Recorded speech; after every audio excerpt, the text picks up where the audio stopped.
ট্রেনে সফর করার সময় একাধিক নিয়ম থাকে যা মানতে হয় যাত্রীদের। তবে বহু এমন নিয়মও আছে যা সম্পর্কে অনেক যাত্রীরাই জানেন না। এই যেমন ট্রেনে কি মদের বোতল নিয়ে যাওয়া যায়? জানলে অবাক হবেন, ট্রেনে মদ নিয়ে যাওয়া যায় কিনা তা ভারতীয় রেলওয়ের উপর কিন্তু নির্ভর করে না। আপনি ট্রেনে কোথা থেকে যাত্রা শুরু করছেন এবং কোথায় যাত্রা শেষ হচ্ছে তার উপর নির্ভর করছে আপনি মদ নিয়ে যেতে পারবেন কিনা। প্রত্যেক রাজ্যেই মদ নিয়ে আলাদা আলাদা নিয়ম থাকে। যেমন বিহার, গুজরাট, ড্রাই স্টেট, এখানে মদ সম্পূর্ণ নিষিদ্ধ, তাই এই রাজ্যে মদ নিষিদ্ধ। কত বোতল মদ নিয়ে যাওয়া যায়? রাজ্যভেদে ট্রেনে মদ বহন করার নিয়মও আলাদা হয়। অনেক রাজ্যে নির্দিষ্ট পরিমাণে সিল করা অ্যালকোহল বা মদ নিয়ে যেতে দেয়, সেখানেই অনেক রাজ্য কোনোভাবে মদ বহন করা অ্যালাউ করে না।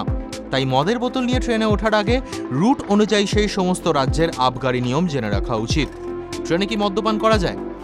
যদি কোনো যাত্রী ট্রেনে মদ্যপান করেন, অশান্তি করেন বা অন্য যাত্রীদের বিরক্ত করেন, তাহলে রেলওয়ের আইন অনুযায়ী শাস্তি পেতে হবে।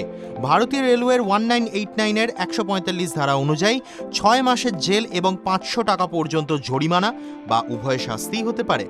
যদি কোনো যাত্রী ব্যাগে করে মদের বোতল নিয়ে যান এবং সেই বোতলের সিল খোলা থাকে, তাহলে ওই ব্যক্তি মদ্যপান না করলেও চরম শাস্তির মুখে পড়তেই পারেন।